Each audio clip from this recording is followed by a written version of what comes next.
እማማ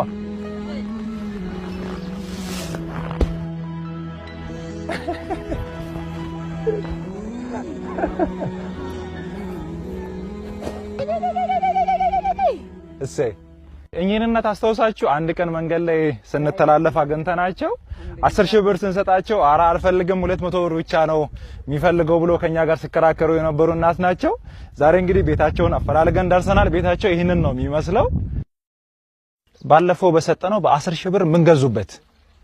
ህኛታር ኡርጋሳኒ ቀራ ካንባቦይ በቆሎ ነው አንቁላል ድንቾ የኔላት እሺ የኔላት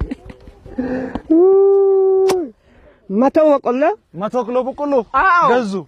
መልካም የኔላት ያንን ቪዲዮ አንድ ወንድማችን አይቶ